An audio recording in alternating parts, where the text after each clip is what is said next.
አሸናፊ ሌሊት ጀልባዋን እየመራ ወደብ ላይ እንድትገባ አድርጓል። ከጀልባውም ላይ በመውረድ የየብስ ወደሚገኘው መኝታ ቤቱ አዘገመ። ቤቱም እንደደረሰ በሩን ከፍቶ ገባ።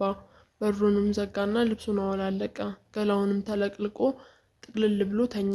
ጠዋትም ከእንቅልፉ ሲነሳ በኃይል ተሞልቷል። በተደጋደመበትም ማብሰልሰል ጀመረ። ነገን ታምነዋለህ፣ በመጓዝም ቁረጥ፣ ሩቅም አልመ፣ ቅርብ አትርመጥመጥ፣ ሰግተህ ከምትቆምበት ስትጋልብ ፍረጥ ቼ በለው ነው ያለው ርዕሱ አለና ከአልጋ ወረደ። ጢሙንም ተላጨ፣ ጥርሱንም ቦርሾ ለደንቡም ያህል አካላቱን ተለቀለቀ። በኋላም የደንብ ልብሱን ለበሰና ለቁርስ ወደ ጀልባው ተመለሰ። ቀኑንም ለማስታወስ ሞከረ። ዕለቱ ማን እንደሆነ ትዝ ሊለው አልቻለም። የባህር ጉዞ ለማንኛውም መርከበኛ ቀን መቁጠሪያ እንደሚያጋነው ያውቃል። እያብሰለሰለ ምሽት ወደ ሆነችው ጀልባዋ አዘገመ። ጀልባውም ላይ የተለመደውን ተግባራዊ እንቅስቃሴ እንደተጧጧፈ ነው። አንዱ የጀልባ ወለል ይፍቃል፣ ሌላኛው ደግሞ ይቀባል። ፈንጠር ብሎ የጦር መሳሪያዎችን ፈተው የባህሩን ጨዋማ ውሃ የያዘውን አካል በጋዝ እያጠቡት ይውላሉ። መልሰውም ይገጥሙታል። ኢንጂን ክፍሉን የሚጠርጉት የሥራ አካላት ይኖራቸዋል። አንዱን በቁጣ ከወገቡ በላይ ራቁቱን ሆኖ ይሰራል። ሌላው ደግሞ ቱታውን በዘይትና በናፍጣ አርሶ ይስተዋላል። አካባቢው በስራና ሰራተኛ ተወጣጥሯል። ሌፍታቪን አሸናፊም በጀርባዋ ገላጣ መሪ ክፍል ላይ ተቀምጦ የቀረበለትን ቁርስ እየበላ መርከበኞቹን ከወዲህ ወዲያ ቱር ቱር እያሉ የተለመደውን ተግባራቸውን በትጋት ሲያከናውኑ ይመለከታቸዋል። ባለፉትም 3 ቀናት ደም እየተፉ ባህር ላይ የቀዘፉ አይመስሉም አለ በልቡ። በሰው ልጅ ሙቅ እስኪያሰኘው ድረስ ሲደላው ነው። ከጠፋና አማራጭ ከታጣ ግን ብረትም እንደሆነ እነዚህ መርከበኞች ማለፊያ ማሳያ እንደሚሆኑ በልቡ አብሰለሰለ። የጀርባውንም ሬዲዮ ማን ሊዲንግ ሲማም ክፍሌ አሁን የደረሰውን መልእክት አመጣና ለካፒቴኑ አሳየው። ዳህላክ ደርሰው እንደሚመጡ የኦፊሰሩንና መምሪያ ትዕዛዝ ተላልፎላቸዋል። ከኛ ጋርም የሚቀስፉ አንዳንዶቹ የታሉ አለ ሌፍታቪን አሸናፊ መልእክቱን አንብቦ። 5 ሰዓት ተኩል ነው እዚህ የሚደርሱት፣ እኛ 6 ሰዓት እንነሳለን አለ ሊዲንግ ሲማም ክፍሌ። ጥሩ፣ እጅግ ጥሩ። ዝግጅትን ጀምር፣ ለትዕግስቱም ንገረው፣ አላርምም ይነፋ አለው። ከባዱም የቃጭል ድምፅ 6 ጊዜ ጀልባዋ ላይ አስተጋባ። የጀልባዋንም አባላት በደንብ ልብሳቸውን ለብሰው የተለመደውን ዝግጅት ያቀላጥፉ ጀመር። ጀልባዋን በአንድ ቀን ሬሽን ውሃ ነዳጅ ጭናለች። ከማዶም አንድ ዋዝ መኪና መታ ፒሲጂቲ ስትደርስ ቆመች። አንዲት ውብ ልጃገረድና አንድ ወጣት የሕክምና ባለሙያ ከመኪናው ውስጥ ወረዱ። ወጣቷ አነስተኛ ሻንጣ ይዛለች። የትኛዋ ነች 202 የምትባለው ጀልባ ሲል ወጣቱ ጠየቀ። ያቻት አለ ክላሽኮሉን ጠመንጃ ታጥቆ ዘብ ቆሞ የነበረው መርከበኛ ጀልባውን በጣቱ እየጠቆመ ገርል አለና አንደኛው መርከበኛ በጀልባዋ መስኮት ቁልቁል ጮኸ። ድምፁንም በሁለት የጀልባ ክፍሎች ላይ አስተጋባ። ይህንንም የሰማው ወጣት መርከበኛ ሁሉ በፍጥነት ከየክፍሉ ብቅ አለ። የስንታየውም ልብ በድንጋጤ ትርክክ አለ። በቆመበት ላቡ በጀርባውና በግንባሩ ተንቆረቆረ። ይቺ ልጅ በአንድ ወቅት ያፈቀራት ጉብል ነች። ወጣቷ ልክ ፕላኔቱ ላይ የተገኘች ይመስል አካባቢውን አዲስ ሆኖባት ዙሪያውን በአይኗ ትቃኛለች። እሷም በበኩሏ በመርከበኞች እይታ ውስጥ ገብታ አፍጥጠው ያዩዋታል። የመርከበኞቹ አኳኋን ያስፈራው የሌፍታቪን አሸናፊ እናንተ ልጆች ሲል ሁሉም ብቅ ወዳሉበት ጎሬ ጥልቅ አለ። ባህር ላይ ኑሮ ለማንኛውም ሰው ባህሪን ይቀይረዋል። የብስ ላይ ሆኖ ይሰማ የነበረው የሴት ልጅ ድምፅ፣ ያየው የነበረው የሴት ልጅ ቁመና በእጅ የያዙት ወርቅ እንደ መዳብ ይቆጠራል እንዲሉ ዋጋ አይሰጠውም።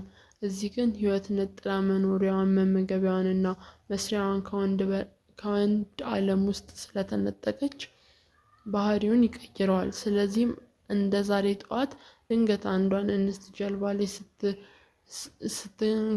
ስትከሰት ብርቅ የሆነባቸዋል። ተአምር ለማየት ያህል ብቅ እያለ ይፈጣል። በቅርቡም ፒሲጄቲ የብስ ላይ የሚገኘውን ጥቁርና ነጭ ቴሌቪዥን ተከፍቶ መርከበኞቹ ቁጭ ብለው ይመለከታሉ። በአንደኛው መዝናኛ ሰዓት ላይ አንዷ አሜሪካዊት ወጣት መኮንን ትምህርቷን በባህር ኃይል ኮሌጅ ተክና 7000 መርከበኞች በሚገኙበት አውሮፕላን ተሸካሚ መርከብ ላይ ተመድባለች። ይችን የመጀመሪያ የሆነችውን እንስት መርከበኛ ወንዶች ሁሉ ባሉበት መርከብ ላይ በመመደቧ ምን እንደሚሰማት ጋዜጠኞች ጠየቋት። ጉርድርድር ያለች ብትሆንም የብስ ላይ ቢሆን ከቁጥር የማትገባ ይችን ፉንጋ መርከበኛ ላይ ለማንኛውም ባህረ ሞናሊዛ ተመስላ ነው የምትታየው።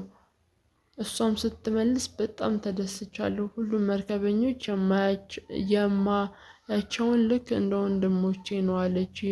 ይህን ፍቅሩ እንደ ኳስ ነጥሮ ከተቀመጠበት ተነስቶ እኛ ግን እንደ እህታችን አናይሽም አለና ተበሳጭቶ ወደ ጀልባው አዘገመ። እውነቱን ተናገርኩ በሚል ስሜት ታዳሚው በሳቅ አውካካ። 202 ላይ ጀልባ እንደ መጡ እንግዶች ወጡ። ጀልባውም ከመደቡ ጋር የታሰረችበትን ገመድ ተፈታ። ካፒቴኗም ለመሪና ሞተር ክፍሎች ትዕዛዝ እየሰጠ ቀዘፋውን ወደ ገላጣው ባህር ወጣች። እንግዶቹን ገላጣው መሪ ክፍል ተቀምጠው ግራና ቀኙን ያስተውላሉ። ትዕዛዝ የሚሰጠውና የሚተገበረው እንግዶቹ ባሉበት ስፍራ ነው። መርከበኞቹም በቅልጥፍናና ተግባራቸውን ያከናውናሉ። እንኳን ደህና መጣችሁ ለማለት ይመስል የዶልፊን መንጋ ጀልባዋን ግራና ቀኝ አጅቧታል። ለእንግዶቹም ወጣቶች እጅግ የሚያዝናና መንፈስ ፈጠረላቸው። በዚህም አይነት ስሜት ውስጥ እያሉ ሊዲንሲ ማሚያሬድ ወደ ሌፍትናንት አሸናፊ ጠጋ ብሎ በጆሮ አንድ ነገር ነገረው። ሌፍትናንቱም በገባኝ ስሜት ጭንቅላቱን ወዘወዘና ሊዲንሲ ማም ስንታየው ሲል ተጣራ። አቤት አለ ስንታየው በድንጋጤ ስሜት ሆኖ። ይቺ ልጅ እገዛ ጀልባው ላይ አያታለሁ ብሎ አልገመተም። ተአምር ነው የሆነበት። የሚችለውን ያህል ጥሮ በእቅፉ ሊጥላት ባለመቻሉ ጠብ እርግፍ አድርጎ ትቷት ነበር። የተረፈውን የጓዶቹን ማብሸቂያ ርዕሰ ጉዳይ መሆኑ ብቻ ነው። ልጅት ስንታየው ተጣርቶ ሲመጣ ፊት ለፊት አየችው። አውቀዋለች። ምርጫውም ስላልነበር ግን ከመፈጠሩ ረስተዋለች። በል እንግዶችን የማስተናገድ ኃላፊነት በአንተ ነው አለው። ቶስቱንም ሻዩንም አቅርብላቸው፣ አስተናግዳቸው ሲል ሌፍትናንት አሸናፊ ትዕዛዝ ሰጠው። ስንታየውም ገብቶ መርከቧ ላይ ቺፍ ገነር ስለሆነ ይሁን እንጂ የእርሱ ስራ አይደለም። የእርሱ የበታቾችን ሊከናወኑት የሚገባ ተግባር ነው። ይሁን እንጂ ልጅቷን መረብ ውስጥ እንዲጥል የጀልባዋ ካፒቴን አውቆ እነሆ እንዳለው ተገልጾለታል። ወደ ወጥ ቤቱም ሄዶ ከኪሮስ ጋር መከረና ዳቦ ቆርጦ በእንቁላል እየነከረ ቶስት አዘጋጀ። ስኳሩን አበዛ አድርጎ ሻዩን አፈላና በወግ አስተናግዶ እንዲመገቡ ለእንግዶቹ አቀረበ። የተስተናገዱም በሉ ጠጡ። ስንታየውን እቃውን ሰብስቦ ወደ ወጥ ቤት መለሰ። ይሄንን ጀልባዋ 20 ኪሎ ሜትር ያህል ባህር ላይ ቀስፋ በዳላክ ምጽዋ መካከል ደረሰች። ከፊቷ 20 ኪሎ ሜትር ተጨማሪ እንደቀዘፈ ዳላክ ደሴትም ትደርሳለች። ሌፍትናንት አሸናፊም ጀልባውን ወደ ግራ ጠምዝዞ ወደ ሰሜን አቅጣጫ እንድትቀዝፍ ትዕዛዝ ሰጠ። ይህን ጀልባዋ አየሩን ሰንጥቃ ስትቀዝፍ ማዕበል ተነሳ። ነፋሱም ከሰሜን ወደ ደቡብ እየነፈሰ ነበር። ልጅቷም ልቧን ያቀራት ጀመር። እንዳይጥላትም በሆዷ አምላኳን እየተማጸነች ፊቷን ቅጭም አደረገችው። ቀጥ ብላ ትሄድ የነበረችዋ ጀልባ አቀዛጸፏ ተቀይሮ አሁን በአፍጢሟ ትደፋ ትመስል ብቅ ትላለች። ከፊቷም ከጀርባዋም ላይ ይታይ የነበረውን የቀይ ባህር አካል በአናታቸው ላይ ቹዋ እያለ ይመለስ ገባ ብሎ ውሃውም ይረጭ የነበረውን የባህሩን ጨለማ ውሃ አልብሷቸው ያልፋል። ልጁም ተናነቀው። 32 ጥርስ አዋኪ አያግድም እንዲሉ እነሆ ጥርሶቹን ቢነክስም አልቻለም። እዚያው መዝረክረክ ጀመረ። ልጅቷም እነሱን ስታይ እንኳን ዘንቦብሽ እንዲሉ ሆነባት። በቀን በኩልም በረንዳው ላይ ቆማ ቁልቁል ባለው ወለል ላይ ትውከቷን ትለቀው ጀመር። ይህኔ ስንታየው ቀልጠፍ ብሎ ልጅቷን ደገፍ አድርጎ ያሬድ ከጀርባው ውስጥ ውሃ ቀዳና አቀበለው። ስንታየውም እንድትመጡመት ሰጣት። ነጭ መሀረብም ከኪሱ አወጣና አቀበላት። በረጅሙም ተንፍሳ መሀረቡን ተቀበለችውና አፏን አበሰች። እንደገናም ሲተናነቃት ስንታየው ላይ ዘላ ተጠመጠመችበት። እሱም አይዞሽ እያለ እንድትቀመጥና ወንበሩን ደገፍ አድርጎ ወሰዳት። ወንዱም ልጅ እንዲሁ ያሬድ ይንከባከበው ነበር። ልጅት ያሁላ ኩራት ያሁላ በራስ መተማመን ሁሉ ተነዶ በፍርሃት ከአፏ የወደቀ ፍሬ አከለች። የለበሰቻቸውንም የበላቻቸውንም ቶስትና የጠጣቸውንም አንድ ኩባያ ሻይ ሳይሆን ከጠዋት ከቤት ሰንቃ የወጣችውን ሁሉ ጥርግርግ ብሎ ከወድቃው አወጣ። ሁሉንም አስታወከችው። ያልጠበቀችውንም ህመም ስለታከለባት ሀፍረቱ መድረሻ አሳጣት። ኩርምት ብላ ተቀምጣ ትቆይና በድንገት ተንደርድራ ሄዳ ስትተፋ ስንታየው ያጽናናታል፣ ይደግፋታል። ጀርባዋንም ዞሮ በደቡብ አቅጣጫ ስትይዝ ማዕበሉን ገረብ አለ። ስንታየውና ያሬድ በፍጥነት ውሃ አምጥተው ለወጣቶቹ አዋኪ ከሆነው ጀልባ ላይ አጸዱት። በመወልወልም መወልወያውም ቀድመው ውበት ወለሉ ላይ እንዲታይ ያደረጉ። ስንታየውም አጽናንቶን እንዲያልፍላት ጉልበቱንም እንድትረሳ ፈቀደላት። በደስታም ከወነችው። ጀልባዋንም በዳላክ ደሴቶች ሰርጸ ውስጥ ቀስፎ ናኩራት ደሴት ስትገባ ልጅቷ ድብን ያለ እንቅልፍ ወስዷት ነበር። ናኩራ ፋሽስት ኢጣሊያ የኢትዮጵያን አርበኞች የማጎሪያ ካምፕ አድርጎ ይጠቀምበት የነበረው ደሴት ነው። ደሴቱም ከምጽዋ 40 ኪሎ ሜትር ገደማ አድርጎ ይርቃል። ጥሩ የዋና ብቃት ስላላቸው ቀይ ባህር እውቀት ላይ ያለውን አርበኛ በዋነኝነት ሊደግፈው ይችላል። ይህም እንደሆነ ያውቅ የነበረ የፋሽስት ኢጣሊያ በከንቱ ተገዳዳሪ እንደሌለው የሚታወቀውን የሜዲትራኒያን ሻርክ አመጣና አረባበት። ይህንም አጋጣሚ በዋና ወደ ምጽዋ ለመሄድ ያሰበ የነበረ አርበኛ እዛው በሻርክ ራት እንዲሆን አደረገ። በዚያም ምክንያት ብዙ አርበኞች እዚያው ታጉረው እስከ ዕለተ ሞታቸው ድረስ ቆይተዋል። ሞተውም የተቆረጡ አሉበት። አሁንም መቃብራቸው ህያው ምስክር ሆኖ ደሴቷ ላይ ይታያል። የናኩራ ደሴት በአሁኑ ጊዜ የሶቪየት ህብረት መርከበኞች ይኖሩበታል። ቀደም ብሎም በሶማሌ የነበራቸውን ተሳፋሪና የመርከብ ጋራዥ እንጎትተው በማምጣት በዳላክ ናኩራ ደሴት በሚገኝ የባህሩ አካል ውስጥ አስቀምጠውታል። ቀይ ባህርና ህንድ ውቅያኖስ ላይ የሚቀስፉ የጦር መርከበኞችም በጥገና አገልግሎት ይሰጡበታል። በተጨማሪም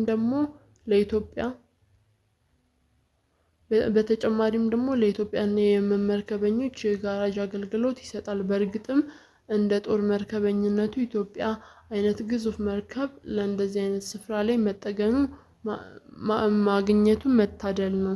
ምክንያቱም የጥገና ወጪዋን በጣም ይቀንሰዋል። ይህ ክዶ በዚህ ስፍራ ይኖራልና በቅርብ ያለ ይፈልግ ቢባል ማዳጋስካር ድረስ መቅዘፍ ይኖርባታል።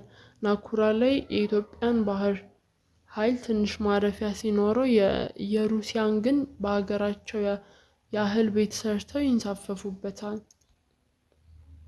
202 ጀርባ ናኩራ ተጠግታ ስትቆም ስንታየው ጭን ላይ ጋደም ያለችው ወጣት ነቃች። አካባቢዋንም ቃኘች። አይታ የማታውቀው አካባቢ ነው።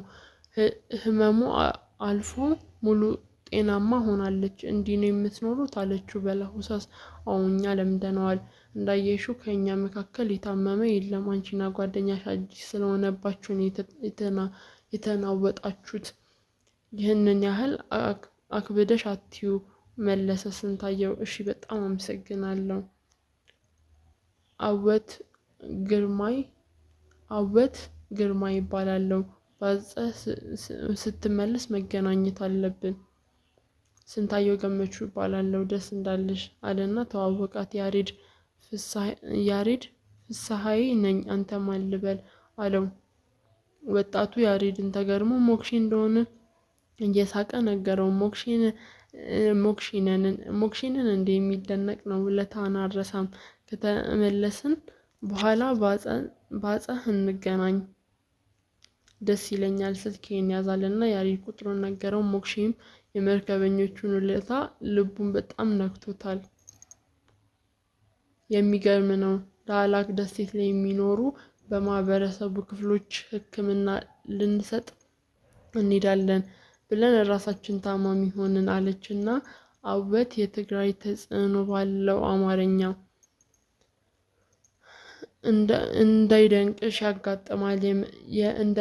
እንደመሰለን ስራችሁ ውሎ ገብ ነው። ማምሻ እኛውንን ይዘናችሁ ወደ ባዕጽ የምንመለሰው። ስለዚህ ተዝናንተሽ በሽታሽን አክሚ። ታመሽ ማየቱም ጥሩ ነው። ለሌሎችም እንድትራሪ ማስተዋልሽንም ይጨምረዋል። መልካም ቀን አላት። ስንታየው ወደቡ ድረስ ሻንጣዋን አቀብሎ የሸኛት። የዳህላክ ደሴቶችን አስተዳደር አቶ ጣሃ ኢብራሂም መኪናውን ከማዶ አቁሞ እየጠበቃቸው ነበር። እንግዶቹም አጠገብ እንደደረሱ የእግዚአብሔር ሰላምታ ከሰጧቸው በኋላ በመኪና አልፈው ወደ ደሴቱ መካከል ነዳው። አወትም እጇን በማውለብለብ ቆማ ሲያያት የነበረውን ሊዲንግ ሲማም ስንታየው ገመቹን ተሰናበተችው። እሱም አጸፋውን መለሰ። ስንታየውን ፊቱን ወደ ራሱ ጀልባ መለሰና አፍጥጠው ሲያዩት የነበሩትን መርከበኞች ቢንጎ ቢንጎ አለና በኃይል ጮኸ። ጀልባው ላይም የነበሩ መርከበኞች በሙሉ እንኳን ደስ ያለ በሚል ስሜት ቢንጎ ሲሉ አስተጋቡ። በቢንጎ ጨዋታ ሙሉ ዝግ ቀንቶት ያሸነፈ ተጫዋች ቢንጎ ሲል ይጮሃል። ይህንንም ባለድሉ እኔ ነኝ አሸንፊያለሁ ማለት ነው። ሲያበሽኩት የነበሩትም ጓደኞች እንኳን ቀና በሚል ስሜት ቢንጎ ሲሉ ደስታቸውን ይገልጹለታል። ሌፍታቪን አሸናፊን ፈገግ ብሎ አስተዋለና መረቡ ውስጥ ገብታለች። ከዚህም በኋላ እወቅበት አለው። እሺ ሌፍትናንት አለና ሰላምታ ሰጠው። የፍቅርን እንዲሰምር የሌፍትናንት አስተዋጽኦ ትልቅ ነበር። ስንታየው አስተናጋጅ ያደረገው። ሊያቀርባቸው የሚፈልገውን ምግቦች ቶስት መሆኑ ሲጠቁም ነቃ። ቶስት ዳቦ የሚጠበሰው እንቁላል በላዩ ላይ ስኳር ተክኖበት ነው። በዚህም ላይ ሻይ ሲጨመር ሌላ ስኳር ተጨመረ። ማዕበሉን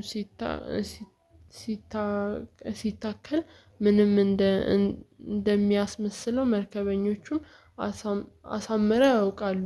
በዚያች ውለታ የልጅቱን ልብ ተበረገደ። እነዚህም አላወቁም አላሉም ነበር። ይህንን የነበሩ አይኖቹን ሙሉ ትኩረት ቸሩት። ባይጸየፍም እዋኪዋን ሲጠርግ ሳይጸየፋት እቅፍ አድርጎ ሲያባብላት መሀረቡንም እየሰጠ ሲንከባከባት የምትግመጠመጡበትንም ውሃ ሲሰጣት ርኅራኄውንም ሲገልጽላት ልቧ ተሸነፈ። ወንዶቹም እሷን የሚወዳትን አሞራና ተኩላ ጣይ አደባባይ ላይ ስትውል ነው።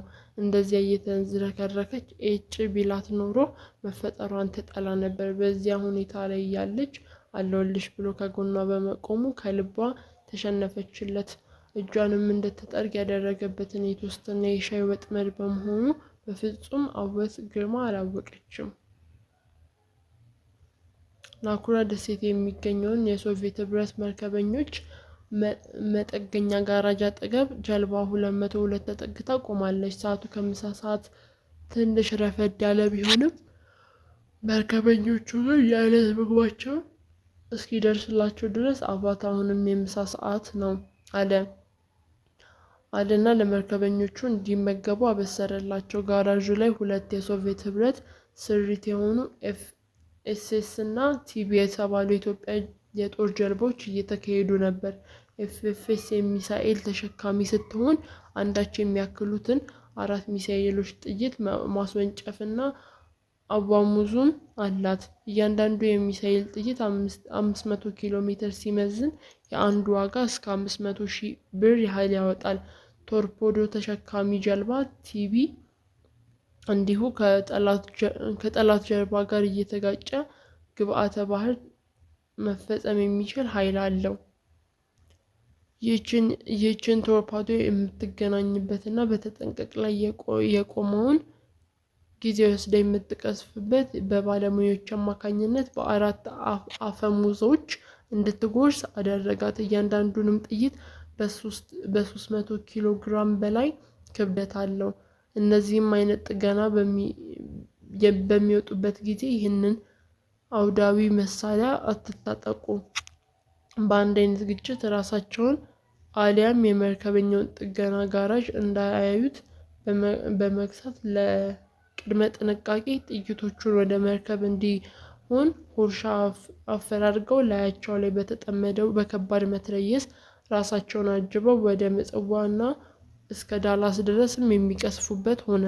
ጋራዡን በጥቂት ፕሮፌሰሮችና የሶቪየት ህብረት ህጎች ሲተዳደር አብዛኛውን ጊዜ በእነርሱ ቋንቋ ማትረየሱ የሚሏቸው የብሔራዊ ውትድርና አገልግሎቶችን ለመስጠት የተመደቡ ዜጎች ናቸው። ጋራዡ ላይም የጦር ጀልባዎችን ለጥገና ሲመጡ ባለሙያዎቹ ጋራዡን እንዲሰምጥ ያደርጉታል። ጀልባዎቹንም ታግቦት የሚባለውን የጀልባ ተጎትጉቶ መለስ እየተደረገ የሚቀዘፈውን ጋራዡ መሃል በተመደበው ስፍራ ይደርሳል። ከስርም ተሸክሞ የሚያቆምላቸው የብረት ጉልቻ አለ።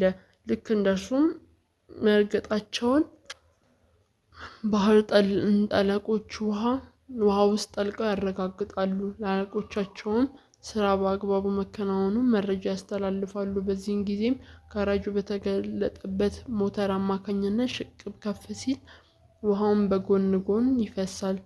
ጀልባዎቹንም በጉልበት ላይ ጉብ ብለው ብቅ ይላሉ። ከዚያም በኋላ መርከበኞቹ በጋራ እጃቸውን አስተባብረው ከከባድ ፈታኙ ስራ ይታደጉታል። መርከቧን በጣም ከባድ ጀልባ ለዓመታት ጋራዥ ውስጥ በጸጥታ ተቀምጣ የነበረች እና ማንም የማያውቃት ከጀርባዋም በላይ ከመርከቧ ከፍተኛ አካል ሼል ተለጥፎባት የኮረንጆችን መንገድ ይመስላል። መርከበኞችም አካሏን እየፋቁ የማስመሰል ትክክለኛ የቀድሞ ገጽታዋን መልክ እንድትይዝ ይሰራሉ። እዚያም መጀመሪያ ጸረ ዝገት ቀለም ይቀቧታል። በማስከተልም ዳርክ ግሬ ወይም ደግሞ ላይት ግሬ የሚሉትን ቀለም በመቀባት ልክ ከፋብሪካ ስትወጣ የነበራትን መልክ እንድትይዝ ያደርጋሉ። የውስጥም ክፍሏ ሆነ ወለሉ ላይ እንዲሁም ሞተርም ሆነ እና ጀነሬተር ሁሉ በአግባቡ ይጠገናል። በእንደዚህም አይነት መልኩ መርከበኞቹ ቀደም ሲል የሐኪም እረፍት ሊያገኙ ወይም ደግሞ በአንድ አይነት እክል ጀርባዋ ላይ እንዲገኙ የሚያደርገውን ሳንካ በሚያጋጥማቸውና እረፍት በሚያደርጉበት ልክ ሙሉ ዝግ ቢንጎ እንደተዘጉ ነው የሚቆጥሩት። ይህ ደግሞ የስራ ጫና እንዲጋረዱባቸው የሚፈልጉትን የመርከብ ኃላፊነቶች ሀዘንተኛ ያደርጋቸዋል። ቢችሉም መርከበኛ የሚሞትስ እንኳን ቢሆን ጀልባዋን ጥገና ጨርሳ ከጋራጅ ስትወጣ እንዲሆን ይሻላሉ። ያሬድም በገላጣውና መሪ ክፍል በሚገኘው አግዳሚ ላይ ተቀምጦ ምሳውን እየበላ ይገኛል። ጋራጁ ወለል ላይም የሌፍትናንት አሸናፊን ከማዕረጋቸዎቹ ጋር ሰላምታ ተለዋውጦ ትንባሆውን እያጨሰ ይጫወታል። ሲስቅ አይቶትም ስለማያውቅ አሁን ከጓደኞቹ ጋር መረጃ እየተለዋወጠ ሲንከተከት እንዴት ግሩም ጥርስ ነው ያለው፣ ሲስቅ ደግሞ ያምርበታል አለ በሀሳቡ። ከሰዓታት በፊትም ከምጽዋ ሲነሱ ቀዘፋውን ከመጀመሩ በፊት ሌፍትናንት አሸናፊ ይህችን ዛሬ እንግዳችን ሆና ወደ ዳላክ ይዛት ምንቀስፋትን ወጣት ስንታየው ያፈቀራት ጉብል ነች። እሷንም እስከ ነመፈጠሩ ረስተዋለች። እሱ ግን በፍቅሯ እየተብከነከነ ነው። እባክን ቶስቱንና ሻዩን አፍልቶላት ለማስተናገድ በእቅፉ እንዲጥላት አድርገዋለው። ሌፍትናንት አሸናፊም እንዳቻ ባልደረባ ያጋጠማቸውን ባይጫወትም ራቅ ብሎ ውሏቸውን እነሱ ሲያበሽኩት ይሰማል። ፊታቸውንም ባይከታተልም ዞር ሲል ትዝ ሲለው ከልቡ የሚያስቅበት ጊዜ አለ። እርሱንም በአንድ ወቅት ስንታየው ገመቹ ሲያበሽኩት የነበረውን ጭብጥ ትዝ አለውና በተደመደመ የመርከበኛ ቸርነት ፈረሱንና ሜዳውን ይኸው አለው። በታሰበው መሰረት ቡቧ ልጅ ሰተት ብላ መረብ ውስጥ ገብታለች። ቀጣዩንም በሂደት እንደምትሰማ የታወቀ ነው። ስለ ናኩራ ደሴት አሰበች። የሶቪየት ግዛት ሆኗል። ደሴቱ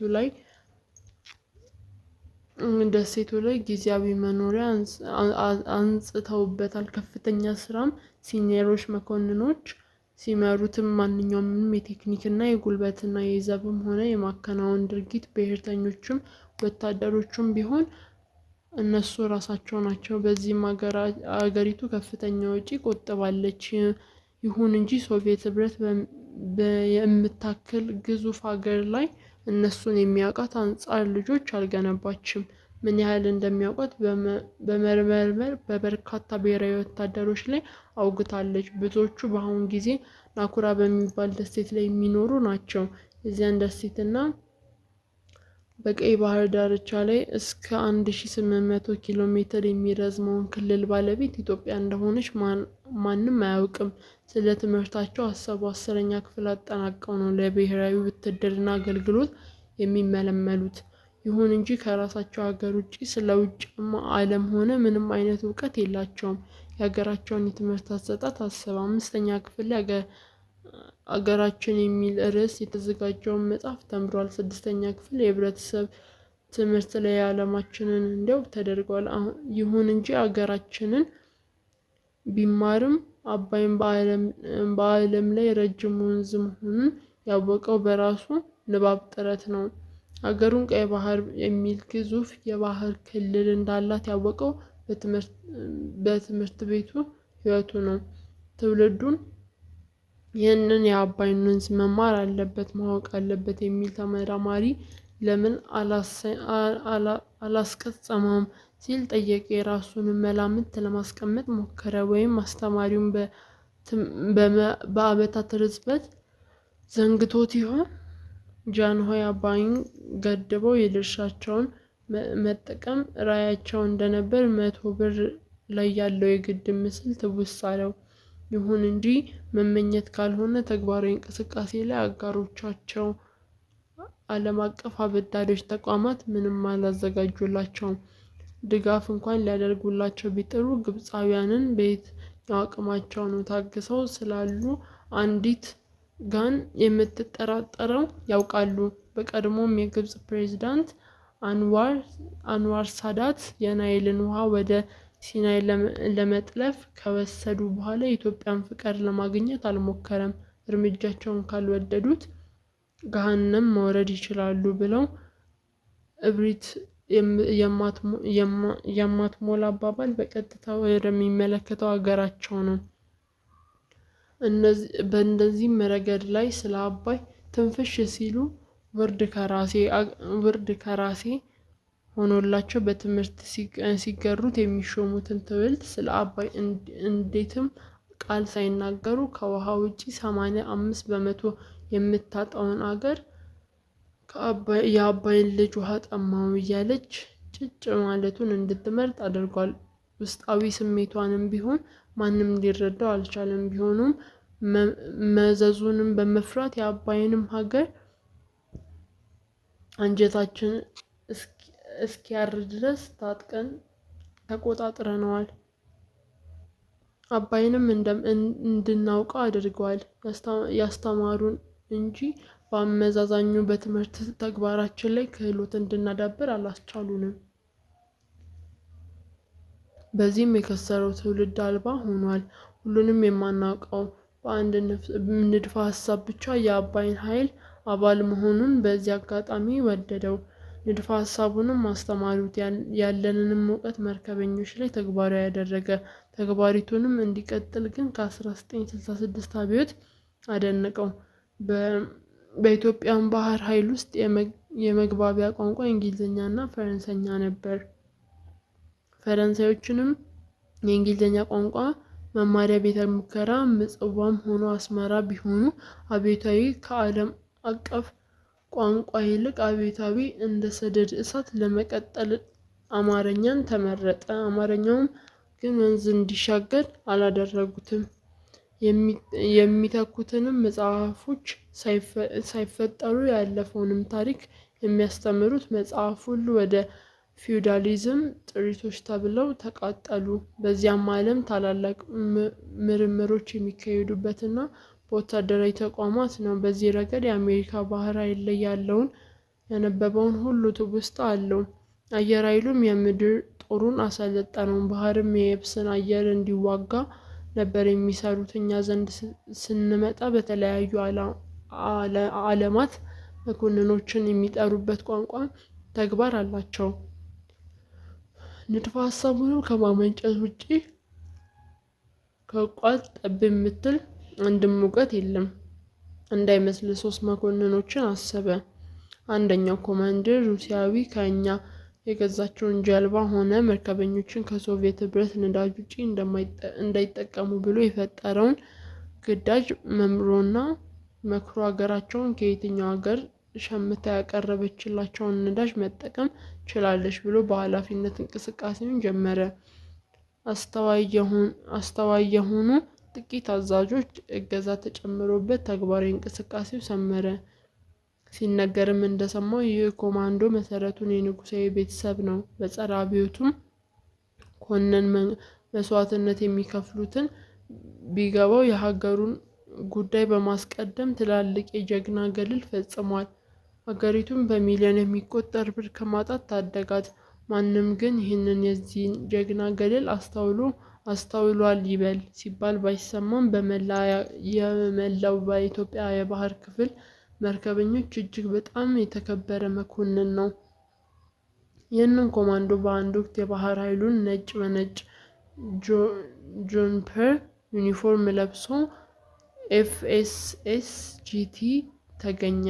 ያሬድም በራሱ ጉዳይ ሄዶ ጂቲው አካባቢ ነበር። ሁኔታውንም በቅርብ ያስተውላል። አንድ ለግዳጅ የተፈለገችዋን ሚሳኤል ተሸካሚ ጀልባ ድንገት ተሰናከለች። ኮማንደሩም ልብሱን ሳይቀይር ሞተር ክፍል ገባ። አስፈላጊውንም ጥገና በአጭር ጊዜ ውስጥ አከናውኖላት ለተፈለገው ግዳጅ ዝግጅቱን አደረገ። ከጀርባውም ሞተር ክፍል ሲወጣ ላብ በላብ ሆኖ በደንብ ልብሱ በግሶ ጠቁሮ ጥቀርሽ የተቀባ ነበር የሚመስለው። ያሬድ ከዚህ ኮማንደር አብሮ ባይሰራም እጅግ በጣም ያከብረዋል። ከሱስ የጸዳ ነው። ምንጊዜም በእረፍት ጊዜ የተገለጠ መጽሐፍ ከእጁ አይጠፋም። በወታደራዊ ዲሲፕሊንም የተከበረ መሆኑን አስተዋለ። አንድ ጁኒየር ሌፍትናንትም በሀሳቡ መጣ። ከበታችኛው ሹም ጀምሮ መስፈርቱን አሟልቷል። ባህር ኃይልም ኮሌጅ ገብቶ ተምሯል። በቀጣይም ትምህርት አዲስ አበባ ዩኒቨርሲቲ ገብቶ የኤሌክትሪካል ኢንጂነሪንግ ቢኤስሲም ዲግሪም የተቀበለ ምጽዋ ባህር ኃይል ላይ ተመድቦ የሚሰራ ከወደቁትን ብረቶች ይልቅ ትልቅ ፍሪጅን ሰርቶ በምጽዋ ባህር ላይ መደብ ሰራዊት ከዓመት እስከ ዓመት ቀዝቃዛ ውሃ እንዲጠጣ አደረገ። በተጨማሪም መርከበኞቹም የጦር ጀልባዎችንና አንዳንድ የሚያክሉ በረዶዎችን ከፋብሪካው በየዕለት እንዲደርሱ ያደርግ ነበር። እነሱም ፈረካክሰው አቅልጠው ይጠጡታል። ሌላኛው ኮማንደርም ትውስ አለው። ይህ የናቪጌሽን ኦፊሰር ነው። በቅርቡም ራስ ደጀን ላይ የዶግ አመድ በማድረግ የሻዕቢያ ጀልባዎችን ግዳጅ ይዞ ተሰማራ። 204 ይችን መቅዘፍት ታሳድዳለች። አንዳች ፍንዳታ አደረሰች። ለ204 የመሰላት ጀልባዋን እንደሰመጠች ነበር። ኮማንደሩ ግን ነዳጅ የተሞላ በርሜል የመታኸው አሳደደው ብሎ ማዘዙን ሲሰማ ተገረመ። በእርግጥም ነዳጅ የተሞላ በርሜል ነው የተመታችው። ይህን ደግሞ ኮማንደሩ አጠገብ ሆኖ አላስተዋልም ነበር። ኮማንደሩ ምናልባትም 5 ኪሎ ሜትር ርቀት ላይ የየብስ ቢሮ ውስጥ ሆኖ ነው ያወቀው። ይህንን ሰው በ100 ኪሎ ሜትር ርቀት ላይ ቢሆንም በራዲዮ እየተመለከተ መርከቡን ወደ ማስገባት የሚችል የናቪጌሽን ጥበብ ሊቃውንት ነው። ይሁንና ከጥቂቶቹ በስተቀር አብዛኞቹ መኮንኖች ግን ፊደላውያን መሆናቸውን ነው አሳምሮ የሚያሳየው። ያሬድ ለምንድን ነው ሶቪየቶች ለወዳጅ ሀገሮቻቸው ታማኝ የማይሆኑት ሲል ጠንቅቆ በሀሳቡ ይመጣለታል። የነበረውንም ጭብጥ መተርተር ጀመረ።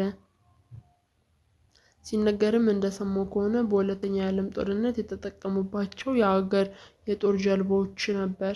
ቀለማቸውንም ቀባ አድርገው ገመናቸውንም በመሸፈን የሸለጡትን ሲል ጓደኞቹ በአጽንኦት አውግዘውታል። በእርሱም ንባብ ደግሞ ሶቪየት ህብረት በዚያ ወቅት አይደለም መርከብ ራስን ለመከላከል በወቅቱ ከፍተኛ የጠመንጃ እጥረት ስለነበራት አንድ ጠመንጃ አራት ዜጎቿን ነበር የምታሰልፈው። ሶስቱ በውጊያ ላይ ቢወድቁ አራተኛው ጠመንጃውን ማዳን ነበረበት። ይህ አይነቱ የትግል ችግር ያለበት አገር በወቅቱ የጦር ጀልባዎችን ገንብታ ነበር ብሎ ማመን ይከብዳል። ግምቱም ትክክል ነበር። ሶቪየት ህብረት በዚያ ጦር 20 ሚሊዮን ዜጎችን እምሽክ ብለውባታል።